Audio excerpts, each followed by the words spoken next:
इस समय बिहार की कुल आबादी 13 करोड़ 7 लाख है, जिसमें हिंदुओं की आबादी है 81.9%, मुसलमानों की आबादी है 17.7%, ईसाई की आबादी है 0.05% और सिख धर्म की आबादी बिहार में है 0.01%। तो बिहार का पूरा जो आंकड़ा है इस समय, जो ब्रेकअप है बिहार की आबादी का, वो आपके सामने है। अगर हम इन आंकड़ों की तुलना 2011 की जनगणना से करें तो बिहार में हिंदुओं की आबादी वर्ष 2011 में 82.7% थी, जो अब 12 वर्षों के बाद बढ़ी नहीं है, कम हो गई है, 81.9% हो गई है। तो बड़ी बात यह है कि हिंदुओं की आबादी बिहार में कम हुई है और यह 0.7% कम हो गई है पिछली बार के मुकाबले। 12 वर्षों में बिहार में हिंदुओं की आबादी कम हुई है। हिंदुओं की आबादी तो कम हो गई, बढ़ किसकी रही है? मुसलमानों की आबादी वर्ष 2011 में 16.9% थी और अब मुस्लिम आबादी बढ़कर बिहार में 17.7% हो गई है, यानी लगभग मान लीजिए 18%। यानी बिहार में मुसलमानों की आबादी में 0.8% की वृद्धि हुई है। हिंदुओं की आबादी बढ़ी है, घटी है और मुसलमानों की आबादी बढ़ी है। बिहार सरकार के मुताबिक 7 जनवरी को शुरू हुई इस जातिगत जनगणना के तहत 2 चरणों में सर्वे का काम हुआ और इस दौरान जो आंकड़े पता चले वो काफी हैरान करने वाले हैं। इसलिए आप भी जरा ध्यान से इन आंकड़ों पर आज नजर डालिए। इस जनगणना में बिहार सरकार ने राज्य के पिछड़े वर्ग के लोगों को 2 भागों में बांटा है, जिसमें एक है पिछड़ा वर्ग और दूसरा है अति पिछड़ा वर्ग। बिहार में पिछड़े वर्ग की आबादी 3 करोड़ 54 लाख यानी 27.1% है और अति पिछड़े वर्ग की आबादी 4 करोड़ 70 लाख यानी 36% है। अब ये आपके सामने ब्रेकअप आप देख लीजिए। दलित समुदाय की आबादी 2 करोड़ 56 लाख है यानी 19.6%। आदिवासी समुदाय की आबादी 21,99,000 यानी 1.6% और अनारक्षित यानी जनरल श्रेणी, जनरल कैटेगरी और अगड़ी और सवर्ण जातियों की आबादी है बिहार में 15.5%। ये आपके सामने है। जो जनरल कैटेगरी है 15%, पिछड़ा वर्ग 27%, अति पिछड़ा वर्ग 36%, अनुसूचित जाति 19% और अनुसूचित जनजाति लगभग 1.5%। यानी इस हिसाब से देखें तो बिहार में पिछड़े वर्ग और अति पिछड़े वर्ग यानी ओबीसी की कुल आबादी हो गई 63%, 63%। और अगर दलित और आदिवासी समुदाय की आबादी भी इसमें जोड़ दें तो बिहार की कुल आबादी में 84.5% आबादी पिछड़े, दलित और आदिवासी समुदाय के लोगों की है। 85% आबादी बिहार में पिछड़े, दलित और अति पिछड़े लोगों की है। यह आप देख लीजिए। इन जातियों में मुस्लिम समुदाय से जुड़े वो लोग भी शामिल हैं जो पिछड़े और अति पिछड़े वर्ग में शामिल हैं, उस वर्ग में आते हैं। ये जो मैं अभी आपको बता रहा था बिहार में MY समीकरण, ये आप आंकड़ा उसका देख लीजिए और ये बात आज हमारी आप याद रखिएगा। और जितने हमारे मुसलमान दर्शक इस वक्त देख रहे हैं उन्हें भी ये बात देखनी होगी कि ये जो MY समीकरण है जिसका 32% वोट बैंक है बिहार में, उसमें 14% यादव, 18% मुसलमान। लेकिन अगर प्रतिनिधित्व की बात देखें तो मुसलमानों का प्रतिनिधित्व यादवों के मुकाबले आधा है। इसलिए अब मुस्लिम वोट बैंक को लीडरशिप लेनी होगी। इन आंकड़ों के आधार पर विपक्षी दलों की तरफ से 2 बातें कही जाती हैं। पहली बात यह कि बिहार में आबादी के हिसाब से अलग अलग जाति के लोगों को अब आरक्षण मिलना चाहिए, यानी अगर उनकी संख्या ज्यादा है तो ज्यादा आरक्षण मिलना चाहिए, कम है तो कम मिलना चाहिए। यानी अगर बिहार में पिछड़े और अति पिछड़े वर्ग के 63% लोग रहते हैं तो इन पिछड़ी जातियों के 63% लोगों को आरक्षण भी उनकी आबादी के हिसाब से ही मिलना चाहिए, उसी रेशो में, उसी प्रोपोर्शन में मिलना चाहिए। आप ऐसे समझिए कि लोगों को जातियों में बांटकर राजनीतिक दलों ने वोटों का एक पिज्जा तैयार किया है। हमारे युवाओं को आजकल पिज्जा बहुत पसंद आता है, इसलिए आज हमने थोड़ा अपना फॉर्मेट बदल दिया है। अब आप समझिए कि एक पिज्जा है वोटों का जो हमारे नेताओं को खाना है।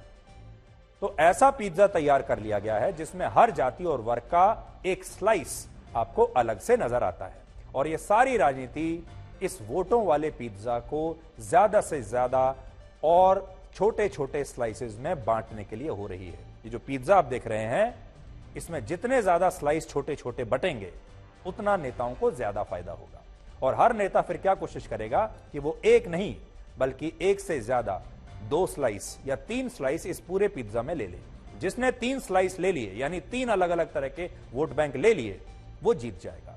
उदाहरण के तौर पर जैसे आरजेडी है या नीतीश कुमार है। आरजेडी की जो रणनीति है वो है कि वो पहले यादव वोटों का स्लाइस लेगी इस पिज्जा में से, फिर मुस्लिम वोटों का स्लाइस लेगी इस पिज्जा में से, और ये जो स्लाइस है, ये 2 स्लाइस, ये मिलकर ही इस पिज्जा का 32% बन जाएंगे।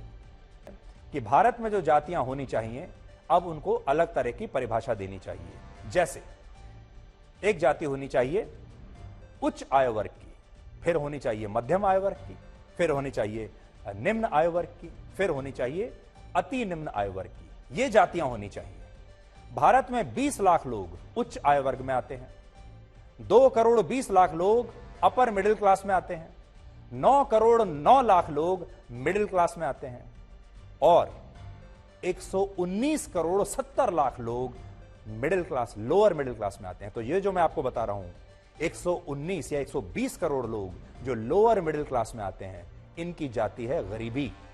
ये है जाति।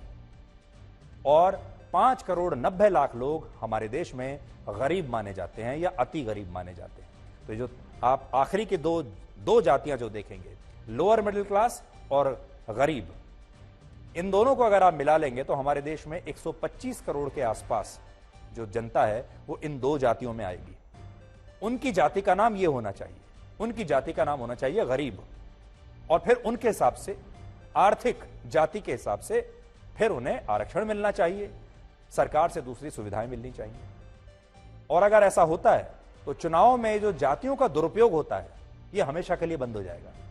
जो जातियां हैं ये खत्म हो जाएंगी और चुनाव जो है वो आर्थिक जातियों के आधार पर लड़े जाएंगे। एक और बड़ी बात हमारे देश में जो है वो ये है, आज आरक्षण की वजह से जो ओबीसी है, जो पिछड़ा वर्ग है, वो अति पिछड़े वर्ग में जाना चाहता है, अति पिछड़ा वर्ग शेड्यूल कास्ट में जाना चाहता है, शेड्यूल कास्ट शेड्यूल ट्राइब में जाना चाहता है।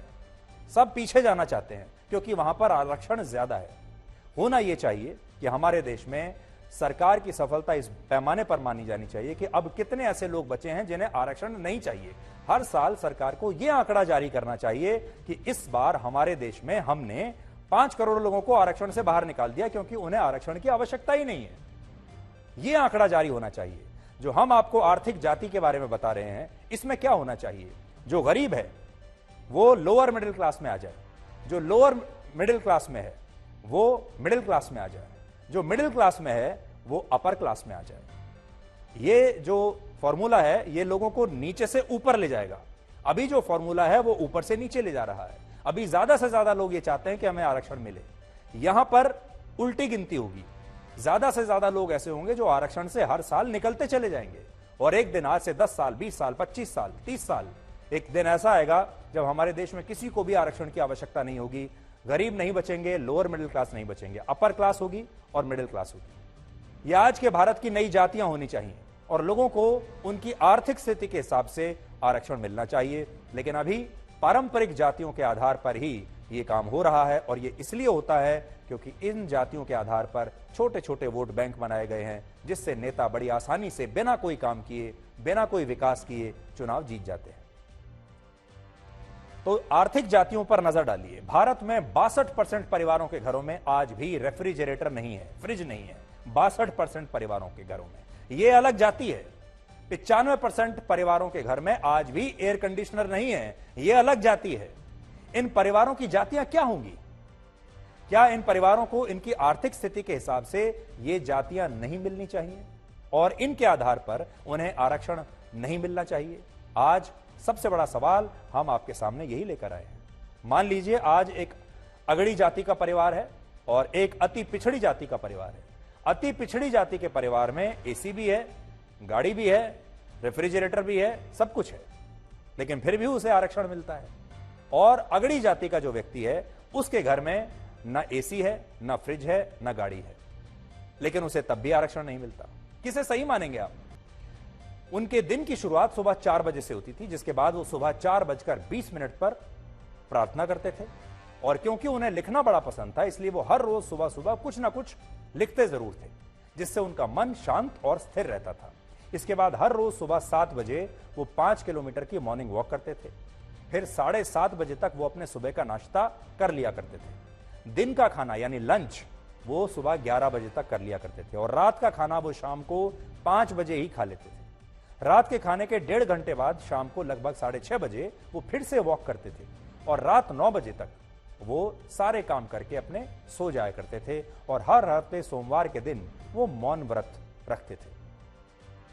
इसके अलावा महात्मा गांधी कहीं जाने के लिए ना तो मोटर गाड़ी का इस्तेमाल करते थे, ना ही रिक्शा का इस्तेमाल करते थे ज्यादातर, बल्कि वो इसकी जगह शहर और गांव में भी पैदल चलना ही पसंद करते थे। महात्मा गांधी हर दिन औसतन 18 किलोमीटर पैदल चलते थे, और वर्ष 1913 से 1948 के बीच इन 35 वर्षों में उन्होंने 79,000 किलोमीटर की पैदल यात्रा की, जो आज 20 से 25 वर्ष के बहुत सारे युवा भी इतना पैदल नहीं चल सकते जितना महात्मा गांधी 75 वर्ष की उम्र में पैदल चला करते थे।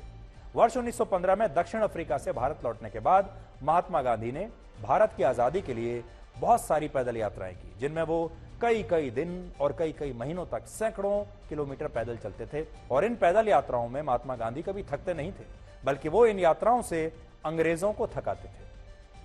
वर्ष 1930 में जब महात्मा गांधी 60 वर्ष के थे, तब उन्होंने नमक सत्याग्रह के लिए 388 किलोमीटर लंबा दांडी मार्च किया, जिसमें वो हर रोज औसतन 16 किलोमीटर से ज्यादा पैदल चलते थे। पैदल यात्राओं के अलावा भूख हड़ताल और उपवास को भी उन्होंने अपना बहुत बड़ा हथियार बनाया।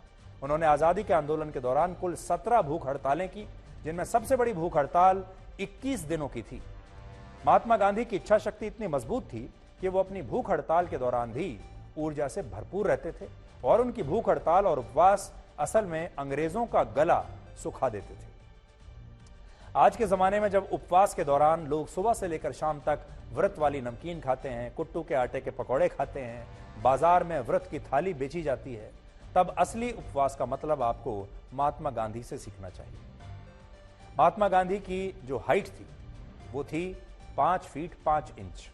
उनका वजन था लगभग 47 किलोग्राम, और अपनी मृत्यु से पहले वो 78 वर्ष की उम्र में भी काफी फिट थे। और इस फिटनेस का कारण यह था कि खान पान को लेकर महात्मा गांधी के अपने बहुत ही कड़े सिद्धांत थे। महात्मा गांधी चाय और कॉफी पीने के सख्त खिलाफ थे, और एक समय ऐसे भी आया जब उन्होंने खाने में नमक का सेवन पूरी तरह बंद कर दिया, नमक खाना ही बंद कर दिया। फिर डॉक्टरों की सलाह के बाद उन्होंने फिर से नमक खाना शुरू किया, और वो दिन भर में तब भी 2 ग्राम से ज्यादा नमक नहीं खाते थे, मुश्किल से 2 ग्राम नमक एक दिन में। जबकि आज भारत के लोग हर दिन औसतन 8 ग्राम नमक खाते हैं, जो कि पूरी दुनिया में सबसे ज्यादा है। और WHO कहता है कि एक औसत व्यक्ति को 5 ग्राम से ज्यादा नमक नहीं खाना चाहिए, 5 ग्राम। महात्मा गांधी 2 ग्राम खाते थे, और आज हमारे देश में लोग 8 ग्राम खाते हैं। इसके अलावा महात्मा गांधी शाकाहारी थे, और उनके खाने में देसी अनाज, फल और हरी सब्जियां ज्यादा होती थी, और उन्होंने अपना पूरा जीवन तंबाकू, सिगरेट और शराब के खिलाफ लोगों को जागरूक करने में लगाया। एक दिलचस्प बात यह भी है कि महात्मा गांधी को आम खाना बड़ा पसंद था, और वो अक्सर आम देखकर कई बार खुद को रोक नहीं पाते थे। लेकिन इस मामले में भी उन्होंने अपने मन पर विजय पाने के लिए बड़ा संघर्ष किया, और बाद में आम पर भी उन्होंने अपना अनुशासन लागू कर दिया।